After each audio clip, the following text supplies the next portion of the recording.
Wow, what a day. Once again, you have accomplished things that simply astound me. You are a girl, or should I say woman, of so many amazing talents. From your ability to move about doing cartwheels as easily as most people just walk, or your ease with which you dance. Since the age of 2 or 3, you could dance like it was no more difficult than breathing. Whether it's hip-hop, jazz, tap, modern, classical, or ballet, your dancing has always been beautiful and often breathtaking. And, like your sister Miranda, you love to sing. This was apparent this past spring when you surprised us by fearlessly singing a duet with your friend Sophia in front of a packed auditorium during the Tappan Middle School choir concert. And today, you shared with us ideas that you've been thinking about as you prepared for your bat mitzvah.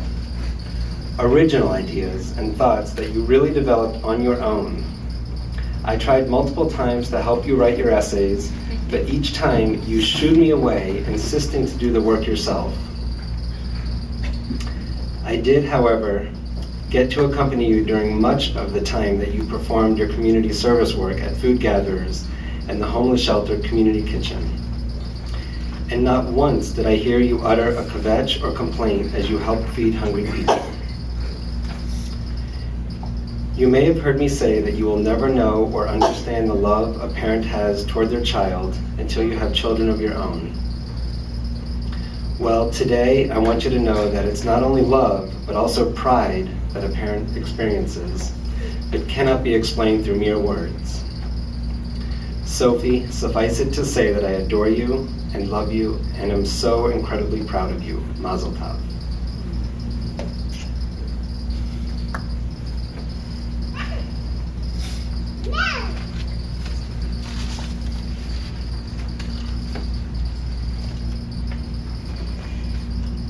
Sophie, you've always been a very special person. Take this off.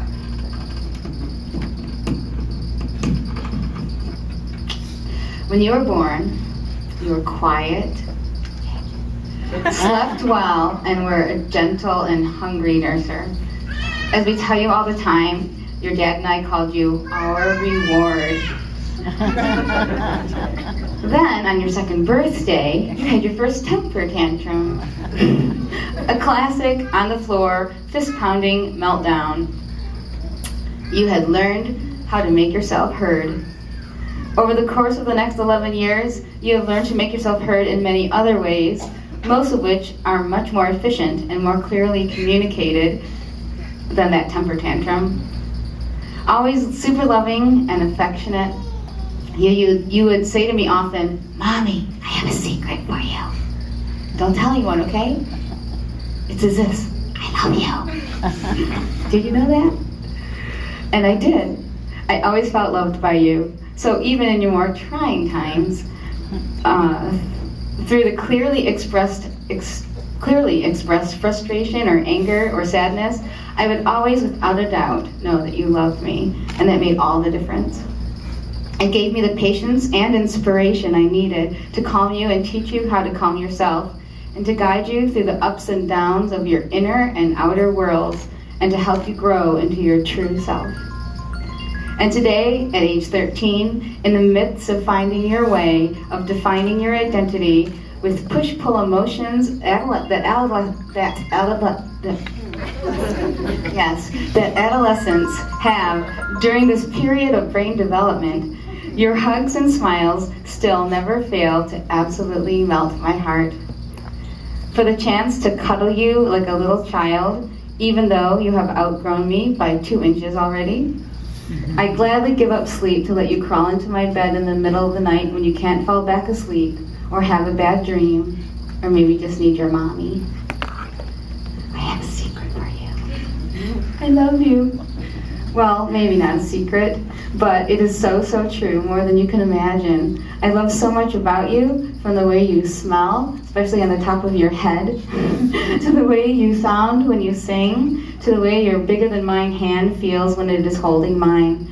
Perhaps you don't pay any notice when you hold my hand, but I do, and I hold it, not wanting for you to pull away to text or to push your bangs out of your eyes. I think you're beautiful, of course. I tell you that all the time. But I also love your sense of style, the way you always have had your own, be it a ballet leotard, worn for weeks at a time, or your Zill dress, worn for weeks at a time, or a ripped up Camp Algonquin hoodie. Even though I may at times ignore your fashion advice, I also love the way you've always assisted me in getting dressed. When you were 3, you would insist on a particular dress or pair of earrings to wear if I were going out. It usually looked a little bit more fitted to a Disney princess than what I was accustomed to wearing, but sometimes I would just put on the earrings you wanted me to and then change in the car. I love your creativity. I love the ideas you come up with and the way you show them to others. Today, you've again blown me away with your ability to create unique ideas and express yourself with such poise and courage. I am so impressed by you. I am so very proud of you. I love your unique kind of silliness, your crazy goofiness, and somewhat deranged sense of humor. Similar enough to my own that we have at times communicated in snorts, giggles, facial distortions, and wild gesticulations. Having these traits among others, you have reminded me so much of myself, but also, even more so, of my mom, your Lola. She would be so proud of you today. She was always so proud of you, and today she would be really Kvelling. She would be Kvelling about your passion for what you do, for the way you express yourself, whether it be verbally or within an art form, such as a painting, or through your dancing. She loved watching you dance. And it's not hard to see why. From the time you could walk, you have found an amazing way to connect to music and to, again, express yourself through music, through movement. Remember when you were about 3 and you decided you wanted to dance the story of Sleeping Beauty? You cleared off the coffee table and you danced around a bit, and then you lay on the table. After a few moments, the audience started to clap thinking it was over, and you shouted, "It isn't over!" And then you lay down again, continuing to portray Sleeping Beauty. So I'd like to share a quote from the Broadway musical Billy Elliot. I took it a little bit out of context. I edited it a little bit, and it has a swear word, I'm sorry. What the hell's wrong with expressing yourself, being who you want to be? Start a new fashion, buck all the trends, emphasize integrity. Who the hell is it that you try to impress? All you have to do is learn to care less. What the hell is wrong with expressing yourself, for trying to be free? If you want to be a dancer, dance. If you want to be a miner, mine. If you want to dress like somebody else, fine, fine, fine. It's not a big statement, it's not a weird act, it's just a good idea at the time. We'll not complain about your boring life if you just leave me to mine. I hope that you continue to express yourself, to be who you are and who you want to be. Don't worry about what others say you need to be or should be, or what others are doing, or what is considered normal. Be yourself. It's beautiful, it's perfect. I love it, the world loves it, and the world will benefit from it.